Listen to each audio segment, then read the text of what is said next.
नमस्कार, आप देख रहे हैं मास्कॉम जंक्शन।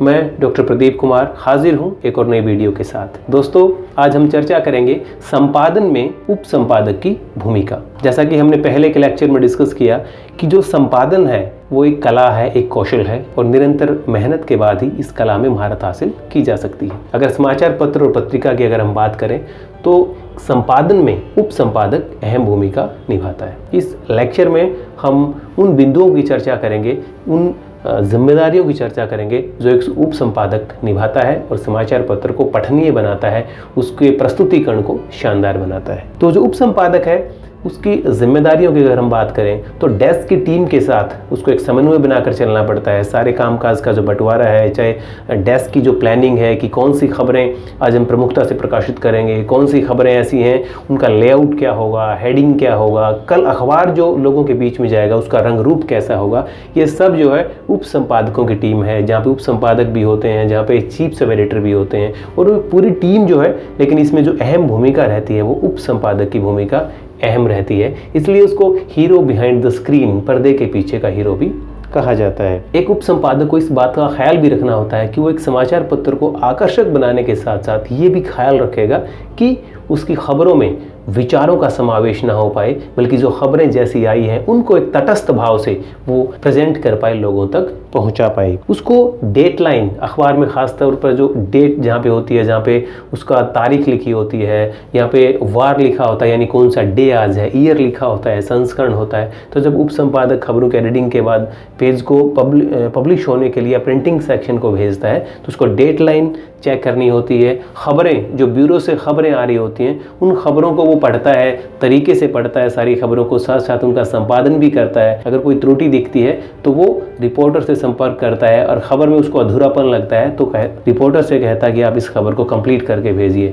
यानी वो सारी खबरें जो ब्यूरो ऑफिस से रिपोर्टर भेज रहे हैं उनको पढ़ना, उनमें क्रॉस चेक करना, उनमें गलतियाँ ढूंढना, अगर उसमें कुछ वैल्यू एडिशन करना है तो वैल्यू एडिशन करना, रिपोर्टर से लगातार संपर्क में रहना और फाइनली जो है उस खबर को एक प्रस्तुतिकरण लायक बनाना, वो एक सब एडिटर या उप संपादक इस जिम्मेदारी को निभाता है। वो एक लेआउट डिजाइनिंग का भी काम करता है, तो डमी उस पेज की उप संपादक बनाता है। उसके बाद लेआउट डिजाइनिंग जो आजकल सॉफ्टवेयर्स हैं अलग अलग, चाहे इन डिज़ाइन की बात करें, जो क्वार्क एक्सप्रेस की हम बात करें, उन सॉफ्टवेयर्स के माध्यम से सब एडिटर एक आकर्षक, एक प्रेजेंटेबल वे में उन खबरों को प्रस्तुत करने की जिम्मेदारी निभाता है। देन जैसा कि हमने कहा, डेस्क के साथियों के साथ तो कोऑर्डिनेशन रहता ही है, जो ब्यूरो ऑफिस के साथी हैं उनके साथ भी एक उप संपादक जो है निरंतर टच में रहता है। केवल खबरों की एडिटिंग के वक्त नहीं, बल्कि कई बार ऐसा होता है कि मॉर्निंग से ही एक उप संपादक को जानकारी रहती है कि आज ब्यूरो ऑफिस से किस तरह की खबरें आने वाली हैं, कौन सी खबरों पर आज काम हो रहा है, कौन से असाइनमेंट्स पे काम हो रहा है। तो मॉर्निंग से कहीं ना कहीं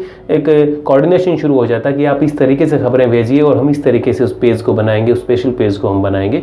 तो लगातार न केवल डेस्क की टीम के साथ बल्कि ब्यूरो की टीम के साथ भी टच में रहता है, एक कोऑर्डिनेट करता है एक सब एडिटर। उसके बाद जब न्यूज़ प्रेजेंट कर रहे होते हैं तो उस टाइम सोशल हार्मनी, किसी तरह का ऐसा ना हो कि आपकी खबर का जो प्रकाशन है या आपके समाचार पत्र में ऐसी खबरें प्रकाशित इस तरीके से हुई हैं कि एक गलत मैसेज सोसाइटी में गया है। अगर कोई विषय है उसको आप न्यूट्रल तरीके से अगर वो रख रहा है तो इस तरह का कोई शिकायत नहीं आएगी। तो ये जिम्मेदारी भी एक सब एडिटर निभाता है कि वो देखे कि इस तरह का कोई कंटेंट जो है वो हमारे अखबार में प्रकाशित ना हो पाए। तो जब वो संपादन करता है तो इस बात का विशेष ख्याल रखता है। साथ ही समाचार का संपादन करते वक्त एक उप संपादक ये जिम्मेदारी भी निभाता है कि समाचार के जरिए किसी का प्रचार ना हो, चाहे वो व्यक्ति विशेष है, चाहे राजनीतिक दल है, चाहे कोई कंपनी है, उसके प्रोडक्ट की बात हम कर रहे हैं, उसकी सर्विस की हम बात कर रहे हैं, तो उसका प्रचार उसके माध्यम से नहीं होना चाहिए।